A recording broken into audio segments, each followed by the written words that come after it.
Hey guys, a very good morning to all of you. I'm Abhishek and welcome back to the channel that is We Nomad. So भाई आज हो चुके हैं हमारे bike को लिए हुए एक मंथ कंप्लीट एंड आज सर्विसिंग ड्यू है जावा पेराक का मेरे। आज के वीडियो में हम देखेंगे कि डिटेल इसका सर्विस कॉस्ट क्या है एंड क्या क्या इसमें चेंज किया जाता है। सो ये पूरे वीडियो में हम देखेंगे एंड और भी कुछ क्वेश्चंस है मुझे बाइक को लेके जिसके आंसर्स मेरे पास भी नहीं है, तो वही सारे क्वेश्चंस को लेके आज हम सर्विस सेंटर में डिस्कस करेंगे। तो एज यू नो कि मेरी बाइक पंचर हुई थी जिसका मैं वीडियो ऑलरेडी डाल चुका हूँ, तो उसके हिसाब से मैंने गाड़ी में कुछ इंस्पेक्शंस किए वीडियो बनाने के बाद, तो उसमें कुछ और चीज़ें जो है वो मुझे नहीं समझी, तो वो आज हम क्लियर कर लेंगे जावा के शोरूम में। सो फर्स्ट थिंग कि पेराक में ड्यूअल स्टैंड नहीं है, बट मैंने जब गाड़ी का इंस्पेक्शन किया तो मुझे पता चला ये जो पार्ट है ये वाला एंड सेम ये वाला ये मेन स्टैंड का ही है, बट आई डोंट नो कि ये क्यों नहीं लगता। ये मफलर की वजह से एग्जैक्टली नहीं लग रहा है या फिर कंपनी देने वाली थी बट कंपनी ने नहीं दिया क्योंकि कुछ डिज़ाइन में एरर आया, वो सक्सेसफुली नहीं हुआ डिलीवर। ये सब मेरे मन में क्वेश्चंस है। I don't know exact reasons कि ये क्यों ऐसे इन्होंने एंकल छोड़ के इन्होंने यहाँ पे स्टैंड नहीं दिया है। सो ये एक पॉइंट है। एंड इफ अगर आप नोटिस करते हैं, मैंने वो वीडियो में बताया था, सर्विस सेंटर वालों ने भी मुझे बताया था कि आपको अगर पंचर खोलना है आपको ये एक्सेल नट निकालना होता है। तो ये अगर एक्सेल नट आपको निकालना है पंचर रिपेयर करने के लिए, तो ये एक्सेल नट निकालने के लिए आपको जावा पेराक के टूल किट में वो टूल मिलता ही नहीं है। सो ये भी मेरा एक प्रॉब्लम था, तो वो भी मैं आपको बता देता हूँ। तो यहाँ पे है इसकी टूल किट। सो ये है टूल किट। टूल किट में आपके कुछ ये स्विचेस मिलते हैं। एक बेसिकली ये नट खोलने के लिए है एंड ये बेसिकली ये नट खोलने के दो अलग अलग डायमीटर्स के ये, एंड दूसरा मिलता है मेजर टूल, बड़ा वाला ये है। सो ये टूल में यहाँ से तो आप ये लग के आप टाइट कर सकते हो। ये टाइट करने के लिए एंड लूज करने के लिए जैक है एंड ये बेसिकली आपके नट पे फिट होता है। So as you can see ये फिट नहीं होता, ये बिल्कुल भी फिट नहीं हो रहा है मेरे इसमें। सो ये एक मुझे पॉइंट नहीं मिला और ये तो नट वैसे ही काफ़ी बड़ा है। सो ये मुझे पॉइंट वैलिड नहीं लगा इसका। तो इसके बारे में भी हम बात करेंगे आज सर्विस सेंटर में। तो ये सारी कुछ क्वेश्चंस है जब मैं गाड़ी का इंस्पेक्शन कर रहा था, क्योंकि मैं ऑलरेडी इस पे थोड़ा रिसर्च कर रहा हूँ, थोड़ा ब्रीफली जानने की कोशिश कर रहा हूँ बाइक को कि क्या एग्जैक्टली इसमें प्रॉब्लम्स है या फिर क्या इसके अच्छे पॉइंट्स है, तो उसके बारे में बात करेंगे। बट अभी चलते हैं शोरूम में। अभी हम चल रहे हैं शोरूम।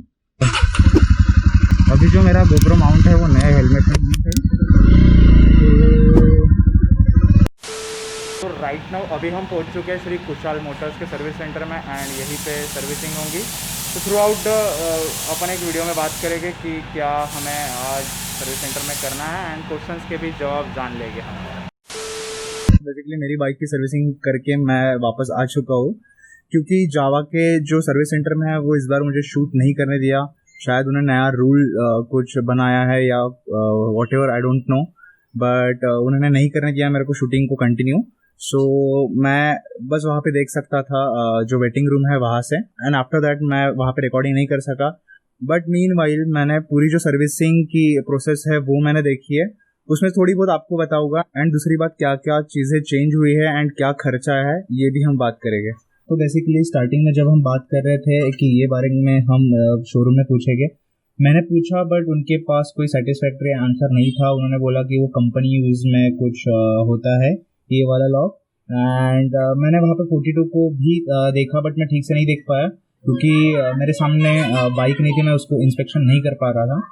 तो वो भी सर्विस को आई थी बट मैंने थोड़ा सा नोटिस किया ये वाली जगह पे, तो मुझे पता चला कि वो बाइक में भी है ये सेम चीज़। तो आपके पास 42 है या फिर आपके किसी पहचान वाले के पास 42 है या फिर क्लासिक है, तो आप प्लीज़ उसको चेकआउट करके मुझे बताइए कि व्हाट्स दैट एग्जैक्टली थिंग, क्या काम की है। एंड जब मैंने सर्विस सेंटर में ये वाले स्क्रू के बारे में पूछा तो उन्होंने बोला कि ये किट के साथ नहीं मिलता, ये पंचर वाले के पास होता है, ये टाइप के जो टूल्स होते हैं वो आपको वहीं पे मिल जाएगा पंचर शॉप्स में। सो बेसिकली बताओ तो ये टूल किट मुझे थोड़ी इनकम्प्लीट लगी, क्योंकि अगर ये ऐसे टूल्स नहीं है तो फिर हम जब राइड पे अगर पंचर हो जाती है, मान लो अगर आप ऑफिस जा रहे हो एंड ऑफिस जाते जाते आपकी बाइक पंचर हो जाती है, तो सेम आप वही पोजीशन पे अड़ जाओगे, आप कुछ नहीं कर सकते। तो ये थोड़ा मुझे डिसएडवांटेज लगा बाइक का। एंड ऐसे कुछ मुझे आंसर्स मिले हैं, मैं रिकॉर्ड नहीं कर पाया, बट हाँ ये चीज़ें हुई है। एंड दूसरी बात अगर देखते हैं कि सर्विसिंग में हमें कितना कॉस्ट लगा, तो मैं वो भी बताता हूँ। सो फर्स्ट सर्विसिंग का क्या खर्चा है ये इसमें पूरे इनवॉइस में लिखा है मैंने। तो फर्स्ट सर्विसिंग को मुझे टोटल खर्चा आया है 1922, यानी कि 2000 रुपये आप कह सकते हो। ये मुझे फर्स्ट सर्विसिंग कॉस्ट आई है। सो इसमें बेसिकली मोटूल का 10W50 वेरिएंट वाला इंजन ऑयल डला गया है। उसके बाद ये chain lube, chain cleaning kit and Motul का कूलेंट भी डला गया है ये वाले सर्विसिंग में मेरे। एक ऑयल फिल्टर एंड एक गैस किट बेसिकली क्लच के पास होती है, वो कुछ इंटरनल उसकी क्लिप होती है, वो मुझे ठीक से नहीं पता, बट वो होता है, वो एक रिप्लेस करना होता है, वो फर्स्ट सर्विसिंग में आपका रिप्लेस होगा जिसके पास भी पेराक है। एंड 7 नंबर पे ये सीलिंग वॉशर, ये भी आप जब भी सर्विस कराओगे तो फ्यूचर में हर सर्विसिंग में आपका ये चेंज होगा। इसकी कीमत कुछ 2 रुपये है। सो टोटल जो आपका सर्विसिंग कॉस्ट आएगा वो कुछ 2000 के आसपास आएगा। सो साथ में मुझे ये भी सारी चीज़ें मिली है सर्विसिंग में, ये सारी चीज़ें इसमें यूज़ की है, इसके आपको कॉस्ट आपके बिल में ही ऐड होता है। एंड आपको नेक्स्ट टाइम भी अगर सर्विस कराते हो तो आपको यही चीज़ें वापस लेके जाना होता है, तो आपका बेसिकली जो कॉस्ट कटिंग हो जाएगा, क्योंकि आपको ये वापस परचेस नहीं करना है। बट मीनवाइल अगर आप समझ लो 700-800 या फिर डस्ट या फिर डर्ट आप चैन में बैठती है, आपकी चैन थोड़ी रफ होती है, तो आपको ये ल्यूब करवाना होता है इससे। तो ये बेसिकली 1 नंबर का है C1, दैट इज ये पहले आपको अप्लाई करना पड़ता है चैन क्लीनिंग के लिए, ये चैन क्लीनिंग के लिए होता है। एंड दूसरा ये C2, ये 2 नंबर का जो है वो चैन ल्यूब करने के लिए आपको यूज़ करना पड़ता है। सो कंपनी का एडवाइस ये है कि आप 700-800 किलोमीटर के रन में आप एक बार चैन क्लीन करा लो, उसको लूप प्रॉपरली करा लो to maintain the quality of chain, ताकि इंजन में भी कुछ प्रॉब्लम ना आए और आपका ओवरऑल जो परफॉर्मेंस है उसमें भी कुछ प्रॉब्लम्स ना आए। इसलिए 700 से 800 किलोमीटर में आपको खुद इसको क्लीन करवाना है एंड लूप करवाना है। सो चैन के डिस्टेंस से एंड ओवरऑल डायमीटर से ये स्प्रेज 2 बार यूज़ होते हैं, ऐसा मुझे कंपनी वालों ने कहा है। सो एक बार तो अभी हो गए एंड जब भी मैं फ्यूचर में करूँगा तब एक बार हो गई ये। एंड दूसरी बात ये है कूलेंट, बेसिकली कूलेंट लेवल आपको यहाँ से दिखता है मिनिमम एंड मैक्सिमम, तो आपको इन दोनों के बीच में ये लेवल मेंटेन करके रखनी होती है। एंड कूलेंट डालने के लिए आपको ये नहीं खोलना है, अगर आपको नहीं पता होगा तो आप याद रखिए कि यहाँ से कूलेंट फिल नहीं होता, ये थोड़ा ओपनर टाइप का लगता है। सो काफ़ी चांसेस है कि लोग इसमें कूलेंट ना डाले या फिर इसको ओपन करके फिल ना करें। मैंने ये ओपन करके नहीं देखा, बट यस डिज़ाइन से ये लगता है कि ये इसका ओपनर है। बेसिकली कूलेंट डालने के लिए आपको ये 2 स्क्रूज ओपन करने हैं एंड यहाँ पे इसका एक ओपनर है। सो ये कवर रिमूव होने के बाद आप यहाँ से कूलेंट डाल सकते हो यहाँ से। एंड इंजन ऑयल चेंज करने के लिए आपको यहाँ से करना होता है, ये ओपन होता है बेसिकली, बट आप इसको घर पे ओपन ना करिए, क्योंकि आप अगर इसको ओपन करते हैं तो आपका 2 इयर्स का जो वारंटी है बाइक का वो आपका चला जाएगा। तो याद रखिए कि आपको इसको सर्विस सेंटर में ही कराना है। एंड दूसरा कोई ट्रेडिशनल वे टाइप का यहाँ पे ऑप्शन नहीं है, लाइक इधर से भी कोई ऑप्शन नहीं है आप फ्यूल चेक करने का, जैसे बाकी बाइक्स में आता था पहले के कि आप वो स्टिक से डायरेक्टली लेवल चेक कर पाओ इंजन के। सो ये सारी चीज़ें इसमें नहीं है। एंड यस इसके अलावा अगर आपके बाइक में कोई टेक्निकल एरर आया है या फिर मैकेनिकल एरर है, जो लाइक कुछ आवाज़ आ रहा है, कुछ नट एंड बोल्ट्स ढीले हो गए हैं, तो ये सारी सर्विसिंग में टाइटन हो जाती है। एंड दूसरी बात, अगर आपका चैन का मेरा इशू था तो चैन का भी मैंने थोड़ा एडजस्टमेंट ठीक से करा के उसको फिक्स किया। एंड बाकी जो है वो ओवरऑल नॉर्मल सर्विसिंग है, बाकी वो सब कंप्यूटराइज चेक करते हैं। एंड आपका सेकंड सर्विस जो कॉस्ट रहेगा वो कुछ अराउंड 1500 के आसपास रहेगा, क्योंकि आपका चैन ल्यूब एंड चैन क्लीनर का जो किट है वो आपको डबल परचेस नहीं करना है। इफ़ अगर आपके पास पहले से है तो यही एक बार फिर से यूज़ हो जाएगी। तो नेक्स्ट सर्विसिंग मेरी 6000 किलोमीटर्स पे है और 6 मंथ्स। सो बस इतना ही है, बाकी इसका मेंटेनेंस कुछ ज़्यादा नहीं है क्योंकि मेंटेनेंस वाइज एकदम बेस्ट बाइक है ये। आपको 6000 किलोमीटर्स के पीछे आपको 2-2.5 अगर लगता है तो काफ़ी चीप है। सो यस, ये ओवरऑल मेरा एक्सपीरियंस रहा। एंड तो आपको तो डेफिनेटली पता है कि पेराक में पंचर रिपेयर करना एक टास्क है, वो वीडियो मैं पहले ही बना चुका हूँ चैनल पे। सो वैसा ही सिमिलर क्वेश्चन मैंने इस बार भी सर्विस सेंटर में किया। इफ़ अगर मान लो कि मेरी गाड़ी पंचर हो जाती है बट इस बार अगर सामने वाला चक्का पंचर हो जाता है तो मुझे क्या करना है, क्योंकि सपोर्ट तब तो भाई नहीं लग सकता, ऐसा मेरा था। एंड इस केस में सेंटर स्टैंड गाड़ी में है नहीं, तो मुझे क्या करना पड़ेगा। सो उन्होंने बोला कि आपको जो है वो ये वाले पार्ट में आपको सपोर्टर्स लगाना पड़ेगा, इसके नीचे आपको जो भी सही जगह लगे, लाइक आप इसमें भी सपोर्ट दे सकते हो आपके लेग गार्ड पे, इंजन गार्ड पे।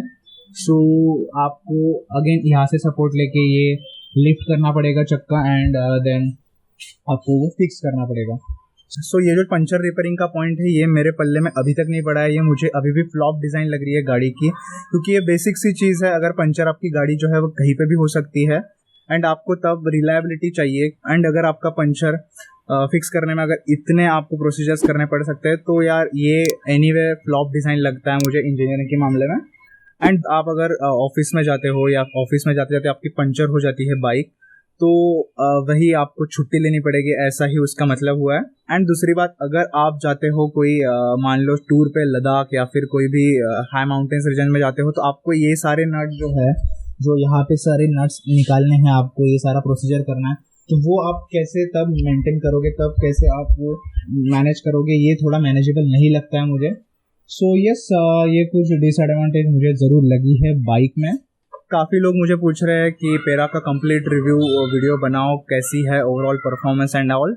तो बताना चाहूँगा कि मैं जल्दी इसका रिव्यू वीडियो बनाऊँगा कि आफ्टर सर्विसिंग इसके क्या क्या मुझे इम्प्रूवमेंट्स लगे हैं, एंड बिफोर सर्विसिंग क्या क्या मुझे डिफरेंस था। ये सारी चीज़ें मैं वो वीडियो में कवर करूँगा। एंड ओवरऑल गाड़ी का परफॉर्मेंस क्या है, क्या ड्रॉबैक्स है, क्या उसके प्रोज है, क्या उसके कॉन्स है, ये सारी चीज़ें नेक्स्ट वीडियो में हम बात करेंगे briefly.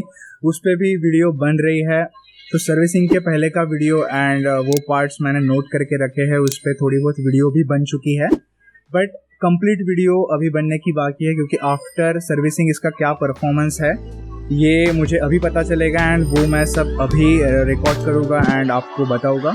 So stay tuned with the channel bye subscribing. So hit like, share and subscribe. मिलते हैं नेक्स्ट वीडियो में, तब तक के लिए बाय बाय।